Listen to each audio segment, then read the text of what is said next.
Do not be afraid. Now, many times in life, God calls us to do something. God calls us to places we don't think we can go. He calls us and commissions us and sends us forward to do things that we say, Lord, I'm not equipped to do this. Lord, why are you asking me? This makes no sense. I persecuted the Christians, as Paul would say in our second reading. I have an unclean tongue, as Isaiah said in our first reading, and as Simon says, depart from me, for I am a sinful man. And yet, Paul, Isaiah, and Simon were all called by God.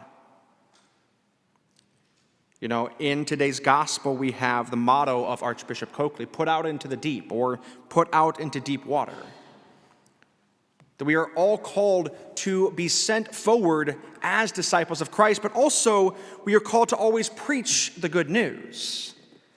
You know, every year we have the Archdiocesan Catholic Appeal, and this weekend we're supposed to announce that appeal. Well, we're waiting until next weekend in a more substantial way to put the envelopes in the pews, but I want to address one of the real importances from the Archdiocesan Catholic Appeal that we have every year as members of our archdiocese.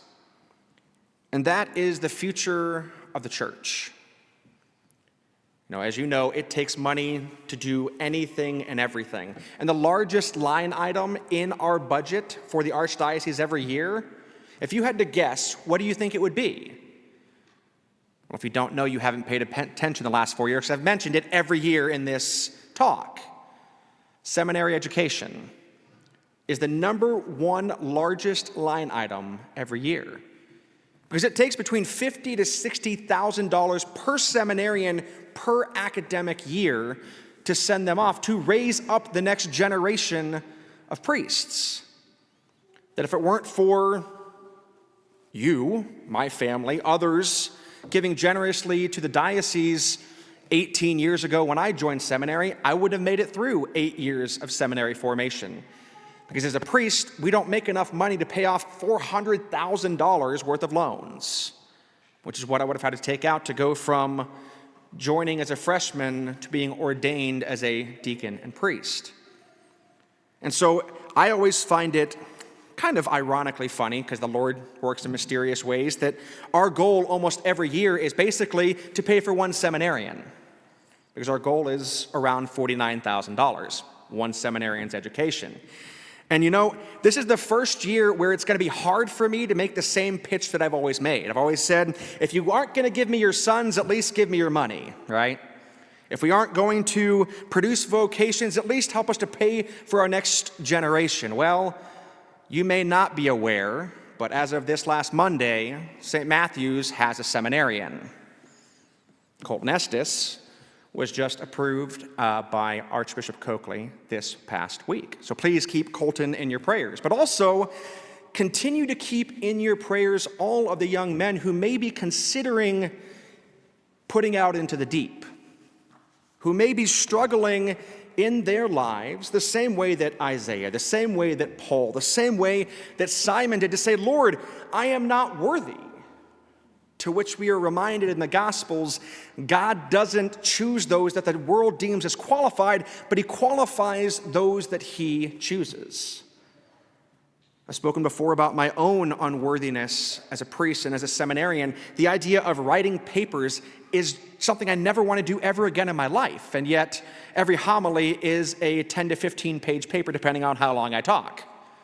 Every week I write an article for the bulletin, the bane of my existence if you weren't aware. Just ask Amy and Katie. It's my least favorite thing, but I know people are edified in faith in that. And then the idea of standing up in public and talking. I'm a shy person. I know it doesn't come across like that because I have ADHD and I'm all over the place sometimes. But the idea of having to get up and lead people in the faith is something that I never thought I would have. And so I went to the Lord the same way as Isaiah, the same way as Paul, the same way as Simon, the same way as many other men and women marked with the sign of faith, and said, Lord, choose someone else. To which the Lord responds to me the same way we respond to some people here in the South and say, oh, bless your heart. If I've chosen you, I've called you. I've called you, I will equip you. And so, my brothers and sisters, the Lord has chosen each and every one of us by our baptisms. He has called us to be priest, prophet, and king. Each and every one of us, marked with the sign of the cross at our baptisms, is called to minister, is called to preach, is called to do the word of God, to not just receive it, but to truly and authentically live it out. But that's hard, because we struggle to understand the word of God. I was watching a TikTok video this afternoon, as I tend to do on my time off, and it was a priest that was talking about a kid that came to him who said, "Father, I'm an atheist. I don't believe in the Bible. I think it's all just made up." To which the priest asked this kid who identified as an atheist, "Well, what about it don't you believe in? What about it is it that you just don't agree with?" He said, "Well, I've never read it." To which the priest said, "Well, you're not an atheist. You're just a moron." And that's part of the struggle that we live in the world, isn't it? That we are so lazy, we are so ignorant sometimes that we don't actually understand the heart and depth and height and length of our faith, because we're like, ain't nobody got time for that, until we meet God face to face and we're like, "Oh Lord, please have mercy on me." To which he says, "I will always have mercy on you, but you've got to live and practice your faith as well." No, we cannot merit our salvation, as we are accused by many non-Catholic Christians that we believe as Catholics that we can earn our salvation. We do not believe that. But we do believe that if we are people of faith, we will practice what we preach. And if we aren't practicing it, do we authentically, truly, really believe it? I think that's the better question that we have to reflect on personally, but also communally.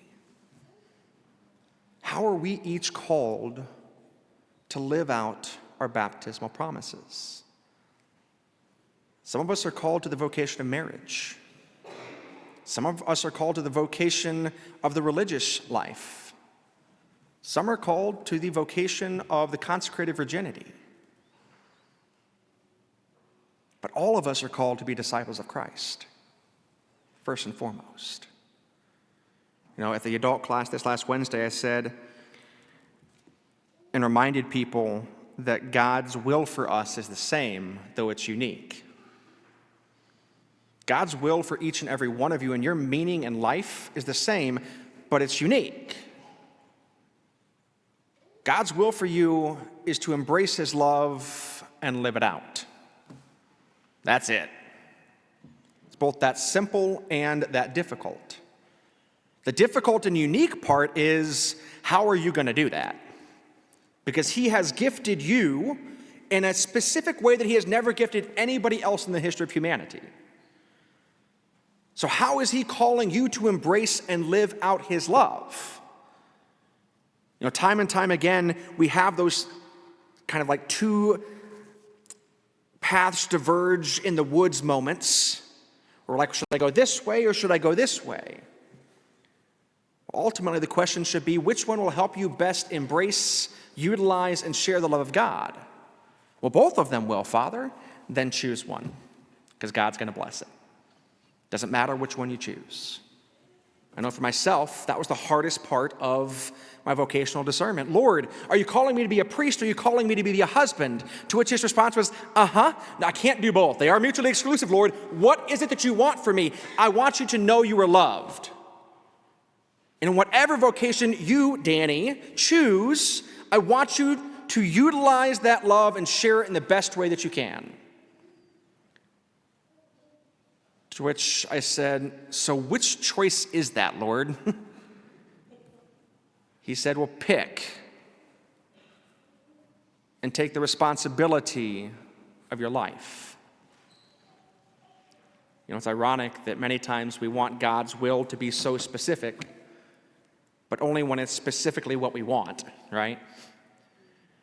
That instead of allowing us to be created in the image and likeness of God, we form God in our image and likeness, which means we limit him.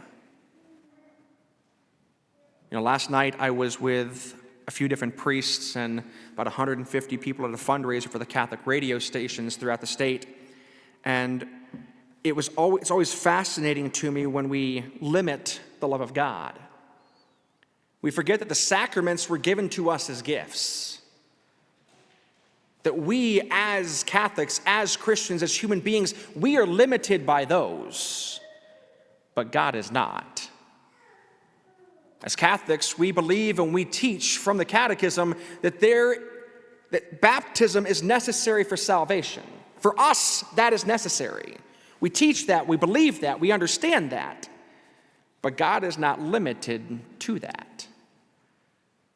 Many times we want to be so much more specific when God is very broad. We get frustrated with God for not being as specific as we want him to, where we want him to. We get mad at him for being specific when we don't want him to, where we don't want him to, though, right? And yet, our God is an awesome and loving God. From your baptisms, he has called you, he has chosen you, and he has sent you out to preach, to teach, and to bear his love. How will you do it today?